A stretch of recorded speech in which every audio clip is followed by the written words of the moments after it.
केवळ तिसरा पाचवा चौथा पाचवा नव्हे 18व्या अध्यायापर्यंत शेवटपर्यंत भगवंतांनी कर्माचं सूत्र ठेवलंय.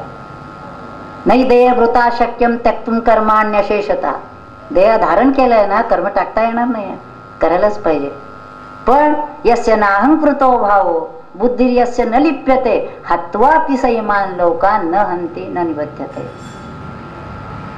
अहंकार का सगळं भगवंतांना पुन्हा पुन्हा शेवटपर्यंत हेच सांगितलंय, मी माझं टाक आणि तो करताय असं म्हण. म्हणजे त्यांना जर काही न्यायचं असेल तर अकर्तृत्व आत्मबोधावर न्यायचं होतं. पण जोपर्यंत आपण देवालाच मी समजतोय आणि मी करतो असं म्हणतो आहे तोपर्यंत काय. मग तिसऱ्या अध्यायात कर्माचं महत्व सांगितलं. कर्मण्य कर्म पश्येत अकर्मणीच कर्म. कर्मामध्ये अकर्मावस्था, अकर्मामध्ये कर्मावस्था. कसं काय करणार आहे असं काय म्हटलंय. आपण नुसता गीतेचा अर्थ सांगतो. मला मध्ये गीतेचे काही टेप करायचे होते, प्रवचन करायची होती, म्हणून गीतेच्या वरचे अर्थ लिहिलेले पुष्कळ पुस्तके मी बघितली. एकही असं पुस्तक बघितलं त्याच्यात त्यांनी सांगितलं कर्माचाच संन्यास सांगितलेला आहे. कर्माचा संन्यास. देह तेव्हा पाचाचे झाले ते कर्माचे गुणी गुंतले बहुतसे चाकी सुदले जन्म मृत्यू. अरे देह प्राप्त झाला पंचमहाभूतांचा की त्याला कर्म लागलेलंच आहे. एक क्षण जरी देहाचं कर्म थांबलं देह राहणार नाही आहे. देह जड आहे, त्याला चैतन्य पाहिजे आणि ते कर्मपदे सारखं भिरलेलं पाहिजे. ज्या क्षणी कर्म थांबलं त्या क्षणी देहाची माती झाली. त्यामुळे कर्म तर करायलाच पाहिजे. नमे पार्थास्ति कर्तव्यम त्रिषु लोकेषु किंचन. अरे मला काय कर्म करायची गरज आहे का खरं म्हणजे, पण तरी मी करतो का, लोकांच्या पुढे आदर्श पाहिजे म्हणून. जे ज्ञानी पुरुष झाला तरी कर्म करतो आणि ज्ञान होण्यासाठी कर्म करायचं. म्हणून हिचं जे सांगितलं कर्मयोग तिकांडात्मक वेद सांगितलं. याच्यामध्ये कांडत्रय निरूपिणी श्रुतीच ही कोडी सवाणी असं म्हटलेलं आहे. कर्म, उपासना आणि ज्ञान. आणि उपासनेमध्येच भक्ती आणि ध्यान आलं. त्यामुळे कर्म, उपासनेमध्ये भक्ती आणि ध्यान, आणि पुढे त्यांनी मिळवायचं ज्ञान, आणि ज्ञानाने जीवाला ज्ञेयरूप होऊन राहायचं आहे. इथपर्यंत आपल्याला पोचायचं. तर तिसरा चौथा झाल्यानंतर 5व्या अध्यायामध्ये विदेही अवस्था कशी असते तसंच जवळजवळ वर्णन आहे. अत्यंत उंच पातळीवर 5वा अध्याय गेलेला आहे. सर्व कर्म करतो आहे पण कशातही सापडत नाही. उदंड कर्म होत आहेत त्याच्या हातनं. त्याचं कारण देहापासून तो पूर्णपणे सुटलेला आहे. डिटॅचमेंट म्हणतात तशी. आणि ही देहापासून सुटणं ही जी अवस्था आहे ही ध्यानाशिवाय कदापिही येणार नाही. ध्यानामध्ये डिसेक्शनच असतं. हा देह, हा आत्मा, हे अनुभवायची गोष्ट आहे. मग काय 1-2 दिवसात होणार काय आहे. बहुनाम जन्मनाम अंते ज्ञानवान मान प्रपद्ये. अनेक जन्म साधना करत करत करत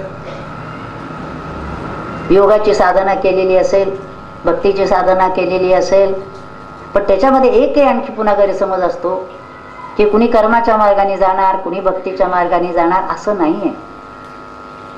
कर्म करत असला तरी कर्मामध्ये भक्ती पाहिजे, प्रेम पाहिजे.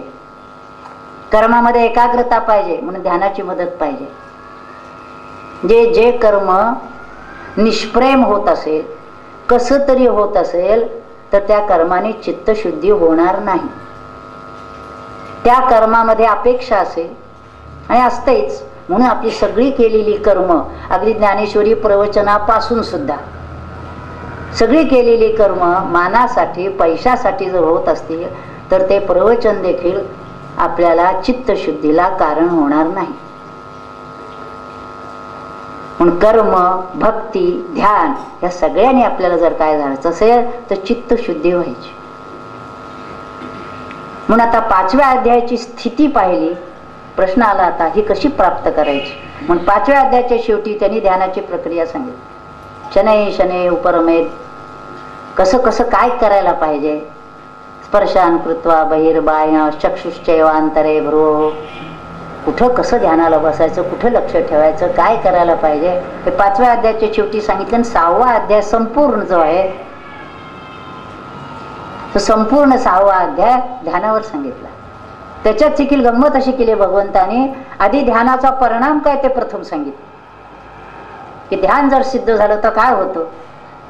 आत्मोपम्येन सर्वत्र समम पश्यति अर्जुन, यो माम पश्यति सर्वत्र सर्वंच मयी पश्यति. अर्जुनाला छान वाटलं ते, हे असं जर होत असेल तर किती छान आहे. पण ज्ञानेश्वर महाराजांनी फार गंमत घेतली. तेव्हा अर्जुनाने प्रश्न विचारला, हे मला होईल का. तो संवाद फार गोड आहे, वाचण्याजोगा आहे. तर भगवान म्हणतात होईल की, न व्हायला काय झालं, तू एवढं विचारतोयस ना, मग होईल की. आणि मग त्यांनी जे अर्जुनाने प्रश्न विचारले 6व्या अध्यायातले पुष्कळ वेळा त्याच्यात जे वर्णन ज्ञानेश्वरीत केलेलं आहे ते हठयोगाचं वर्णन आहे. पण आपण बघा भगवद्गीतेमध्ये कुठेही कुंडलिनी हा शब्द नाही. कारण भगवंतांना देखील किंवा ज्ञानेश्वर महाराजांनी देखील हठयोग अभिप्रेत नाही आहे. त्यांना अभिप्रेत आहे तो राजयोग. राजयोग म्हणजे राजाचा योग नव्हे. आरामात आपलं बसून सिंहासनावर बसलेत आणि ध्यान करतायत असला राजयोग नाही. राजयोग ह्याचा अर्थ भक्ती सहित योग. नुसता जर केला तर भगवंतानीच म्हटलंय क्लेशोधिकतरस्तेषाम अव्यक्तासक्त चेतसा, होणार नाही. 12व्या अध्यायात त्यांनी सांगितलं. मग जिथे जिथे भक्ती येते तिथे तिथे योगाचे श्लोक आलेले. 12व्या अध्यायात पहा भक्तियोगाचा अध्याय आहे. पण सुरुवातीलाच पुन्हा 2-3 ठिकाणी योगाची प्रक्रिया सांगितली. त्याचं कारण भगवंतांना माहिती आहे, भक्ती करायची जरी म्हटली तरी पूजेला बसलेलो असतो, लक्ष कुठे असतं पूजेत, लक्ष पुन्हा फिरतच असतं. माळा ओढत असतो, माळेवर लक्षच नसतं. आणि माळेवर नव्हे, ज्याचं नाम घेतो आहे त्याच्या स्वरूपाचा आठव व्हायला पाहिजे. कळला का आपल्याला स्वरूपाचा आठव, कसं स्वरूप आहे, त्याला कसं आठवायचं. त्या नामधारकाने त्या नामीशी नामाच्या अंगाने कसं एकरूप व्हायचं हे माहिती आहे का. मग श्वासावर नाम आहे, काहीही करा पण भगवंतानी सांगितलं तसं त्याच्याशी एकरूप व्हायचं. आता भगवंतानी हे सगळं सांगितलं असलं तरी भगवंत गुरूंचं महत्व सोडत नाही.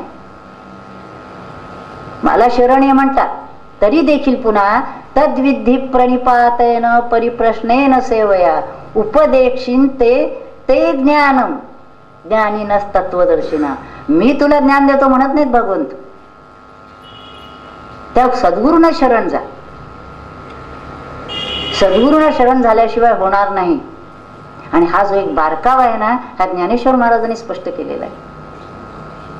आता पुढचा 18व्या अध्यायातला एक श्लोक घेऊन तुम्हाला उदाहरण सांगते की हे गीताशास्त्र अध्यात्म विचार हा कुणाला सांग आणि कुणाला सांगू नको हे म्हणताना भगवद्गीतेचा एक श्लोक आहे. इदंते ना तपस्काय ना भक्ताय कदाचन न चा शुश्रूषवे वाच्यम न च माम योग्य सूयती. कुणाला सांगू नकोस,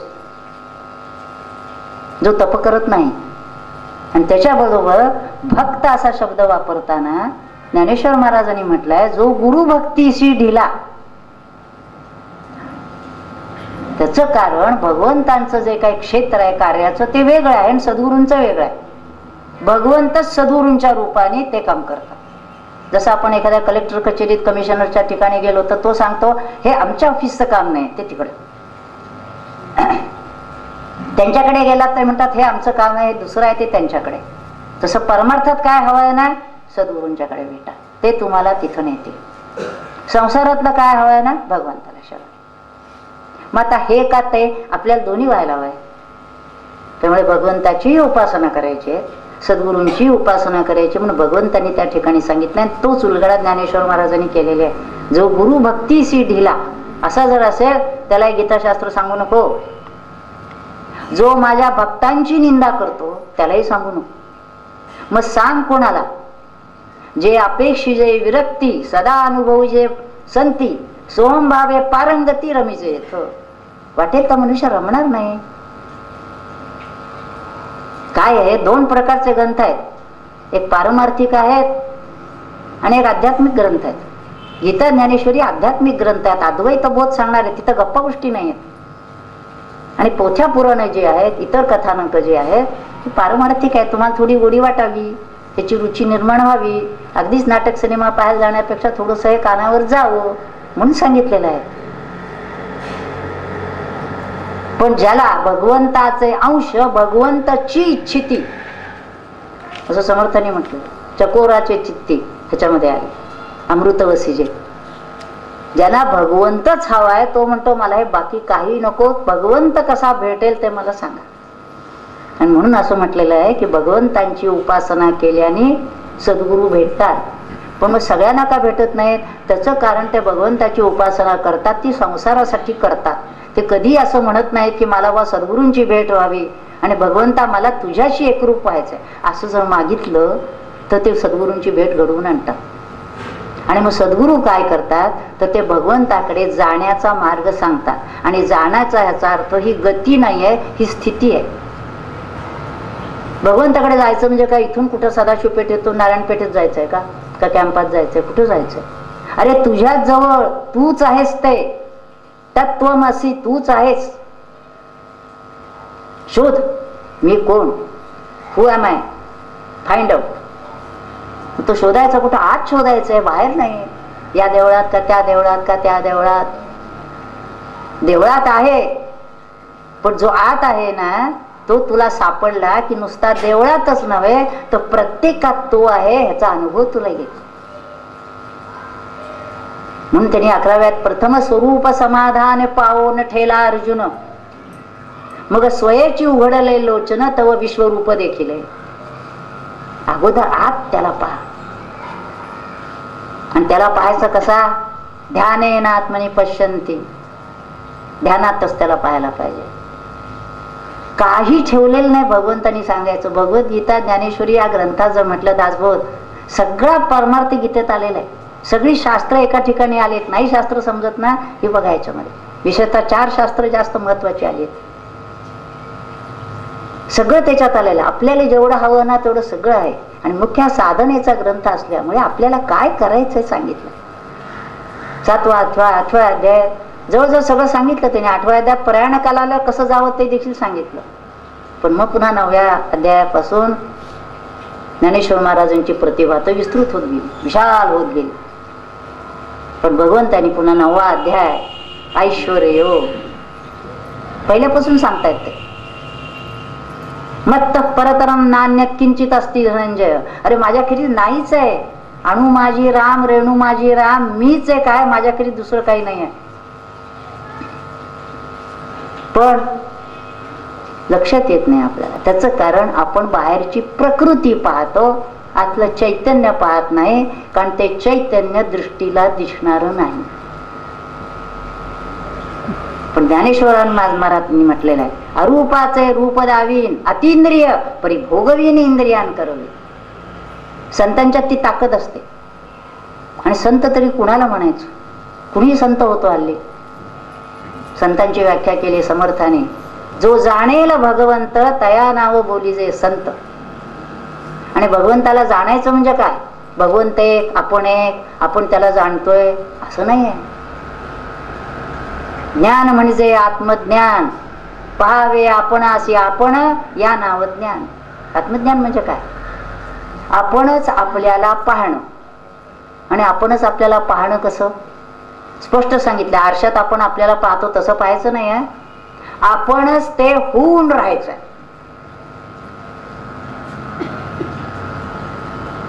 बघा, आपणच ते होऊन राहायचंय म्हणजे. म्हणून एका ठिकाणी ज्ञानेश्वरांची चेकोळी आहे. त्या ठिकाणी जीव जो आहे, जीव कण भरडून टाकला असं त्यांनी म्हटलेलं. आपण देहबुद्धीवर आहोत. त्याच्यापेक्षा थोडा आत गेलो म्हणजे जरा जीवबुद्धीवर आहोत इथपर्यंत कळतं आपल्याला. पण आत्मबुद्धीवर कधी येत नाही. आत्मबुद्धीवर यायचं असेल तर देहबुद्धी ते आत्मबुद्धी करावी. पण देहबुद्धी जाऊ दे, जीवबुद्धी देखील नको. कारण जीव म्हटले की पुन्हा मी जीव, माझं बंधन, मजा आहे, जन्म मरण, रडतोय. आणि ज्याला बोध झाला तो रडतो का? तो म्हणतो आनंदाचे डोई आनंद तरंग, आनंदात नालो गुरु कृपे करून या पूर्ण ब्रह्म झालो. ब्रह्म रडतं का कधी? मग रडतं ते काय आहे? ते जीव देहाच्या नादाला लागल्यामुळे. म्हणून तो जीव कण जर भरडून टाकला मग राहतं काय? राहतं ते एक स्वरूप. भगवद्गीता आपल्याला काय सांगते असं जर विचार, येथ अविद्या नाशू हे स्थळ, तेने मोक्षोपादान हे फळ, आणि त्यासी केवळ साधन ज्ञान. अविद्या नाश आहे आणि काय मोक्ष. मोक्ष मेल्यावर आताच देहात असतानाच बोध मी देह नाही, मी आत्मा आहे. आत्मा आहे ना, मग आत्म्याला सुख दुःख नाही, नाही तुझं माझं नाही. तसे संत कसे असतात बाबा, कोणत्याही स्थितीत असो, प्रसन्न शांत तृप्त, कारण त्यांना असं काही मिळू नये. यम लब्ध्वा परम लाभम मन्यतेनाधिकम तथा. जे मिळालं असता आणखी काही मिळवण्याचं जगात राहत नाही. मग ते राहतात कशासाठी? आता राहिलो उपकारा पुरता. जो आनंद मला मिळालेला आहे तो इतरांना मिळावा म्हणून. म्हणून 18 अध्याय सांगितले गेले. कशासाठी सांगायचे होते? 8वा अध्याय संपला होता सगळं, पण पुन्हा 9वा सांगितला, 10वा विभूती सांगितल्या. काय अर्जुन प्रश्न विचारतच राहतो, भगवंत सांगतच राहतात. म्हणून एका ठिकाणी ज्ञानेश्वर म्हटलंय की पिसे लागले. कुणाचं? अर्जुनाचं पिसं लागलं भगवंतानं. त्याला त्याने अनेक उपमा दिली. वांजेल म्हणजे बरेच दिवसांनी मूल झालं, हा, म्हणजे त्याच्या पाठीमागे जशी ती आई तो म्हणेल ते करत राहते, तसं अर्जुनाने म्हणावं आणि भगवंतानी हो म्हणावं. विभूती दाखव, विभूती दाखव. ऐश्वर्य योगात त्यांनी सांगितलं, मग आता तमिदं सर्वं जगदाव्यक्त मूर्तीना मत्स्थानी सर्वभूतानी. पुन्हा म्हणतात नच मत्स्थानी भूतानी. हे जे आहेत ना, हे मी एकदा MA परीक्षेला आमच्या प्रोफेसरांनी विचारलं होतं. अहो नचमस्तानी म्हणतात, मत्स्थानी म्हणतायत, काय प्रकार आहे? ते तसलं काही विचारू नका. काही प्रश्न उत्तरे लिहून दिलेले, तेवढी पेपरातल्या पास व्हा. आम्ही पास झालो, MA झालो, पण ज्ञानेश्वरी कळलीच नाही. ती जर कळायला हवी असेल तर त्याला आत्मानुभवी संतांचीच भेट व्हायला पाहिजे, सद्गुरूंचीच भेट व्हायला पाहिजे. ते माझ्या परमभाग्याने मला भेटले. त्यामुळे हे जे काही आहे सर्व ठिकाणी मीच भरून आहे असं जे भगवंत सांगतात, तो बघायचा कसा? त्यांनी पुन्हा पुन्हा सांगितलंय, न चक्षुषा, डोळ्याने बघता येत नाही, वाणीने बोलता येत नाही, त्याला स्पर्श करता येत नाही. मग काहीच करता येत नाही तर कसं काय आहे? ज्या ठिकाणी हे सगळं थांबतं ना, सगळी धडपड ज्या ठिकाणी बंद होती ना, त्या ठिकाणी तो सापडतो. अहो आम्हाला तर सवय झाली सारखी धडपड करायची. झोपेत देखील होतो आम्ही, बडबडतो. जागे असताना तर काय बघायलाच नको. देहाची गडबड, मनाची गडबड, बुद्धीची गडबड, स्वस्थ म्हणून बसत नाही. आणि ते सांगतात स्वस्थ बसा. स्वरूपानंदांनी मला पत्र लिहिलं होतं, त्या पत्रात अजून मी ते पत्र सांभाळून ठेवलंय. स्व डॅश स्थ बसावे. स्वस्मिन स्थित, आपल्या स्वरूपाच्या ठिकाणी बसायचंय. मग तिथं बसायला बाहेरच्या जे उपाधी आहेत, 15व्या अध्यायाचे सांगितलं क्षर अक्षर उपाधी, त्या दोन्ही बाजूला ठेवून जे राहतं ते तुझं रूप आहे. उत्तम पुरुष स्तन्या परमात्मेतील उदार उतार. म्हणून क्षर अक्षर दोन्ही उपाधी काढल्यानंतर त्या कशा काढायच्या? त्याच्यासाठी ध्यान नाम, देहाचं भान हळूहळू हळू गेलं पाहिजे. मी देह असं जे वाटतंय ते जाऊन मी आत्माच आहे, निश्चित, शंका नाही. संशय आत्मा विनश्यते. आणि शेवटी काय प्राप्त करायचंय? परमशांती. म्हणून भगवंतांचे 2-3 शब्द फार महत्वाचे. एकाच प्रवचनात सगळे सांगता येणार नाही, पण अनन्य, प्रसाद. बघा अनन्य शब्द, अनन्य चेता सततम यो माम स्मरती नित्यशा तस्याहम सुलभ पार्थ. मी अगदी सुलभ आहे त्याला. मग आम्हाला का अवघड होतो? आपण अनन्य नाही, अनन्य. भगवंताखेरी दुसरं काहीही नाही. अन्याश्रयाणाम त्यागा अनन्यता. आणखीन एक सांगितलं त्यांनी पुढे, अनन्या चिंतयंतो माम ये जना पर्युपासते तेषां नित्याभियुक्तानां योगक्षेमं वहाम्य. भगवंतांचं आश्वासन आहे. म्हणून अनन्य शब्द सोपा नाही आहे. शरण जा म्हणतात, सोपा नाही आहे. तमेव शरणं गच्छ असं सांगतात. आणि सर्व धर्मान परित्यज्य माम एकम शरणं व्रज. आपण शरण जाणं म्हणजे नुसतं नमस्कार करायचं नाही. आळंदीला गेलो आम्ही 3-3दा नाक घासलं, लोटांगणी गेलो, काही झालं नाही. शरण गेला नाही तुम्ही. शरण कसं झालं पाहिजे? आम वाचा चित्तांग देवनिया शरण रेव. मौदधिका गांग निघाले जैसे. किंवा अनेक काय सांगतात, सुवर्णमणी सोनिया ये कल्लोळू जैसा पाणिया, तसा मज धनंजया शरण येतो, वेगळा राहूच नकोस. मी हा शब्दच येता कामा नये. मी कोण? समर्थ ज्या ठिकाणी म्हणतात एक ईश्वर, दुसरी प्रकृती जगदाकारू, तेथे मी कैसा आणीला चोरू मध्ये. हा कोण रे मी म्हणतोस तू? एक प्रकृती आहे, ती चालवणारा ईश्वर आहे. मी आहे कुठं? मी जर देहाकडे टाकत असशील तर देह जड आहे, त्याला चैतन्यच नाही. मग तुम्ही कसं म्हणतोस? आणि ईश्वराकडे टाकलास ते ईश्वर करता नाही, तो नुसताच आहे अधिष्ठान, आणि त्याच्यावर प्रकृती काम करते. मग मी करतो म्हणायला राहिलं कुठं? म्हणून परमार्थ हा विषय निर्बुद्धांचा प्रांत नव्हे. काय करत नाही मग काही नाही. हल्ली ना आम्ही परमार्थ करतो म्हणजे काही करत नाही, बसून राहतो, त्याला परमार्थ म्हणत नाही. परमार्थाला सामान्य बुद्धीपेक्षा तीक्ष्ण बुद्धी लागते, अग्रबुद्धी लागते, तर या ग्रंथांचे अर्थ कळतात. आणि ही अग्रबुद्धी ध्यानाने होते, प्रज्ञा जागृत होते. जसं जसं ध्यान करत जाऊ आपण आणि त्या पातळीवर जाऊ, तसं तसं आपल्या लक्षात येतं की ही बुद्धी काही वेगळी आहे, प्रज्ञा जागृत व्हायला पाहिजे. मग पहिल्यांदा बुद्धी पाहिजे, आणि मग त्या बुद्धीने जे काही करायचं त्याच्यावर भराव श्रद्धा ठेवून केली पाहिजे. पण सुधीराची श्रद्धा जोंबो पासी